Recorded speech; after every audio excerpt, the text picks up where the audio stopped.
if you misrepresented yourself sa personal data sheet na sinabit mo sa PIDEA, that you were not dropped from the PNP roll and was not dismissed and suspended.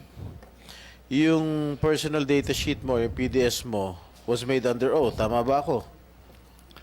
Was it made under oath? Your Honor, nasagot ko na po yan, Your Honor. Just answer me. Was it made under oath?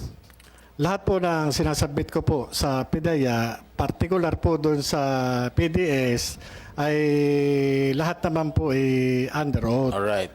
So, kung under oath yan, so you misrepresented yourself, so malinaw na doon pa lang sa PDS mo ay nagsisinungaling ka. No, Your Honor. Sapagkat nasagot ko po na ako po ay nag-comply doon po sa hiningi ng recruitment committee doon po sa PIDEA. No. I'm not, wait. May I interrupt? I am not talking about your compliance. I am asking you if you misrepresented yourself. Dahil anong last hearing, question number 25, have you ever been separated from the service in the following modes: resignation, retirement, drop from the rolls, dismiss, termination, end of term? Sinabi mong no. Inuulit ko lang yung tanong ko sa iyo nung nakarang hearing. No, Your Honor. Hindi ko po nilagay mo no, wala pong misrepresentation na Mr. Chairman. Ano tawag mo doon? Ito po yung merong yung recruitment committee, sila po yung nagpa-comply sa akin. May mga bagay po nung mga panahon na yon na wala po akong impormasyon patungkol po doon sa mga pinahingi sa akin ng PIDEA. Kaya po nung ako ay pinag-comply nila, ako naman po ay nag-comply, kaya po ako tinanggap nila, Your Honor.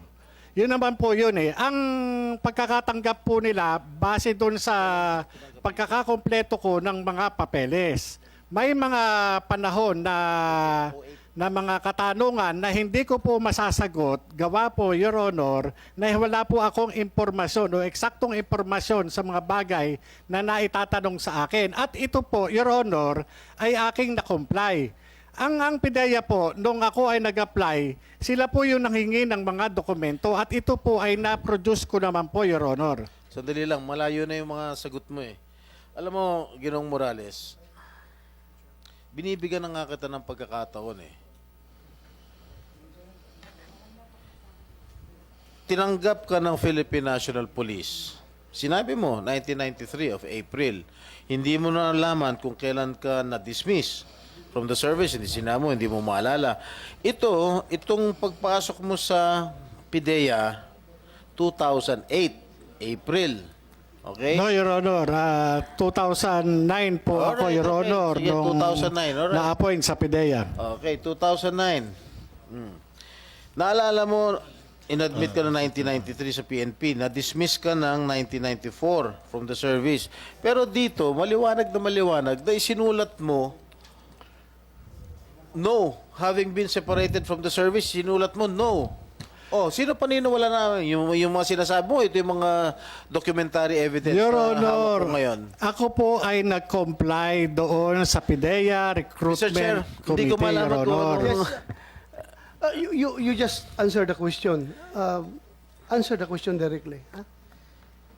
Thank you. Maliwanag po, Mr. Chair, na hawak ko na po yung mga documentary evidence na talaga nagsisinungaling itong taong ito. Dahil dito pa lang,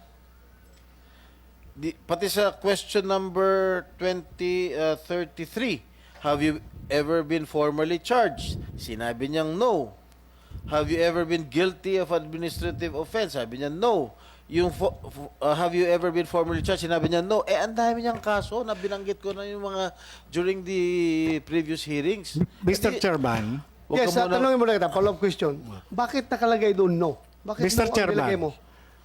maaari niyo po ba akong bigyan ng original copy ng sinasabi ni Honorable Senator Jinggoy Estrada patungkol dyan sa aking PDS? Sapagkat yung ipinakikita niya ngayon na PDS ay pawang Xerox copy. Your Honor, Okay, may we request napakatagal the- na po niyan. At ito pong...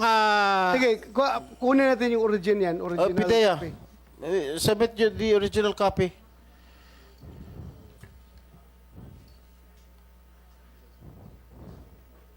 Where's the original copy of his PDS? I will ask our personnel officer right now to question you. Mr. Chairman, if I may, Senator Yes, go Jinggoy, ahead. Go ahead. ang dami na nating hearing dito. Wala pa nga pinapakita kahit isang original si Ginoong Morales. Ngayon, siya yung manghihingi ng original. Kung ano man ang kopya meron si Senator Jinggoy, baka naman sapat na po yun dahil nakakatatlong hearing na po kami na picture lang ng Xerox ang pinag-uusapan po namin at pinagbibigyan po namin ng panahon. Bigyan nyo rin naman ng panahon yung Xerox ni Senator Jinggoy. Wag na po natin pahabain. Your Honor, Mr. Chairman, ito pong pagtungo ko rito ay bilang resource person, kaugnay po doon sa PIDEA Leaks. Patungkol po doon sandali. sa... Your Okay Honor. na yan. That's given. That's given. But please answer the questions because Senator Jinggoy is trying to establish yung credibility mo as a resource person or as a witness. Kaya please answer the questions properly. Thank you. Mr. Chairman, the point is, so as not to cause undue delay, kasi hanapin yung original, again, can the resource person kindly comment on the photocopy given by Senator Jinggoy, or yung copy niya na photocopy, hindi original? Because that's what we've been doing all throughout this time anyway. So baka naman, unless malabo po kung malabo, kuha tayo naman sa maliwanag na kopya.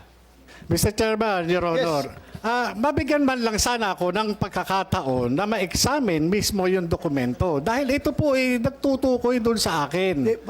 Paano ngayon kung tanungin naman tayo ng aking mga kasamahan na pwede niyo mabigyan ng hard copy, yung nakakalat ngayon sa social media na mga dokumento na nagiging sinasabi ng PIDEA Leaks.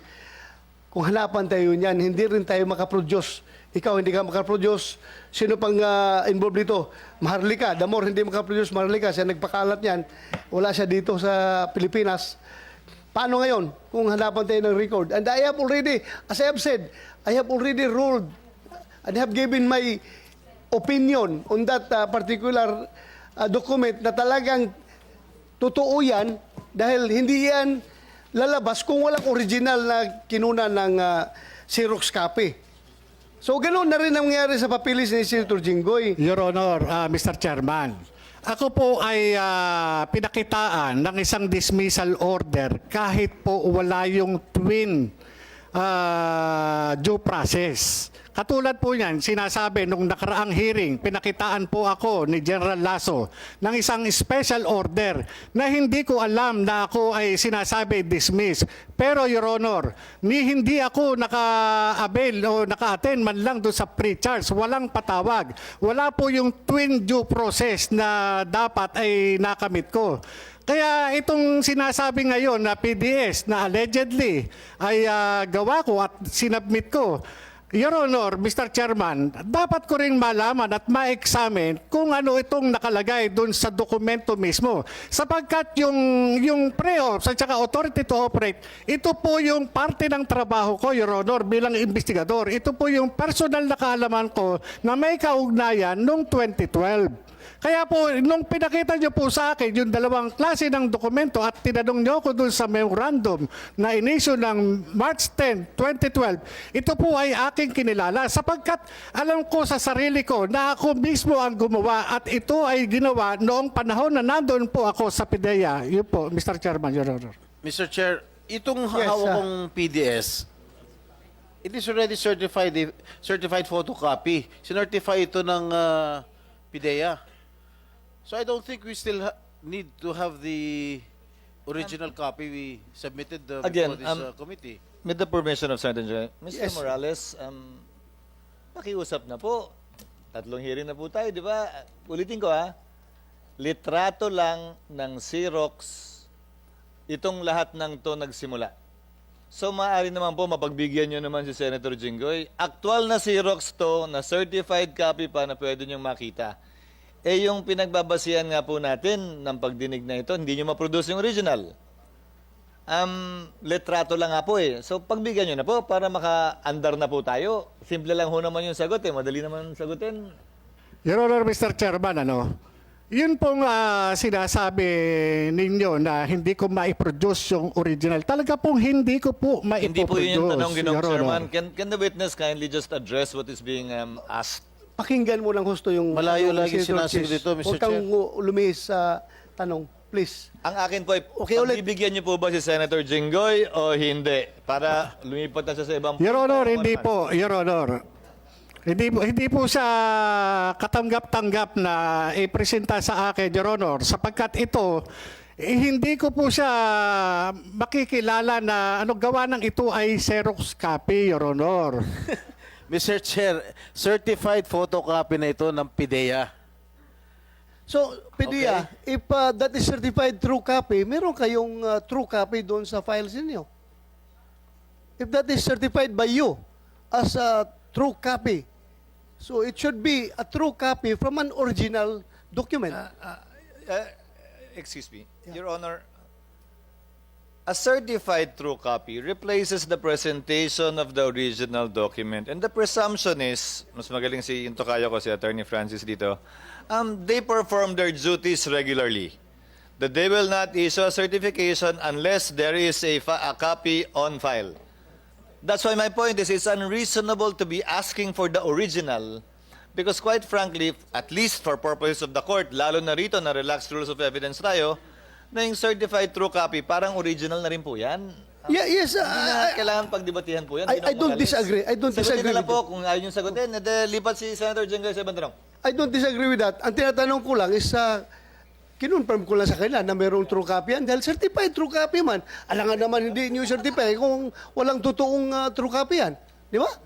So meron kayo sa copy nyo dyan na original document. So sino nag-certify? O since certified mo, totoong kopya yan. So Mr. Morales, certified ng PDEA na totoong kopya yung dokumento na yan, coming from their files. Okay, I will give it to him, Mr. President, for him to examine.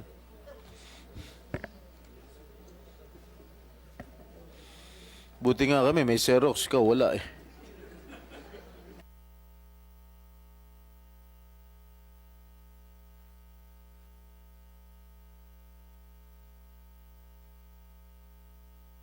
Question 35 and question number 35 and number 37.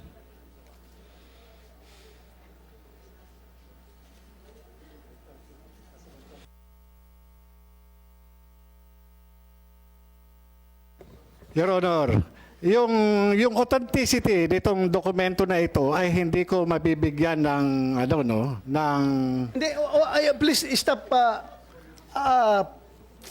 pointing about authenticity dahil certified true copy na ngayon galing dito sa PDEA. Ang atin lang, isasagutin mo lang yung tanong. Alam mo, Mr. Morales, habang patuloy ka nagsisinungaling, I might be forced to cite you also in contempt at sumunod ka kay Picoy. Your Honor, yung PDEA documents, hindi po sa akin nang galing yung pagkakalabas. Kaya ito po yung kinokorelate. Hindi nga sa'yo nang galing. Ang problema, kinonfirm mo na ikaw talagang pumirma, ikaw gumawa, ikaw pumirma. So, the same story. The same story yun. No, Your Honor. Lumalayo ka.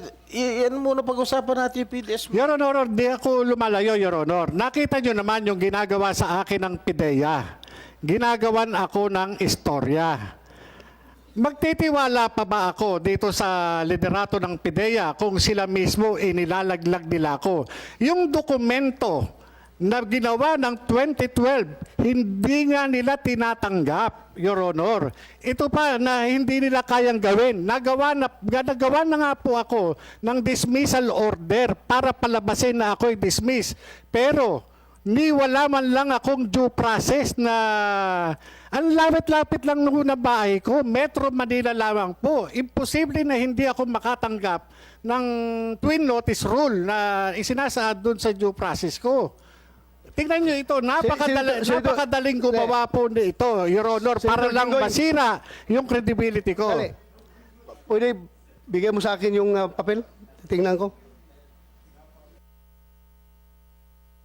Ang mahirap dito, Mr. Chair, itong si Agent Morales, naniniwala lang sa sarili niya. Itong mga taga-PDEA, lahat ng mga resource persons dito sa PDEA, pinasisinungalingan lahat yung mga sinasabi nitong si Agent Morales. Naniniwala sa sarili niya na siya lang ang tama eh.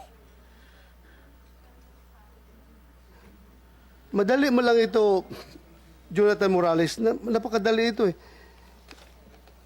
Itong maliwanag ito na papel mo ito, PDS mo ito, Huli, dyan pa lang, Mr. Chair, huli na nagsisinungaling. papilis mo ito. Meron ka perma dito. It is a certified photocopy coming from PIDEA, if I understand. If my understanding is correct. Galing ba sa inyo yan, PIDEA?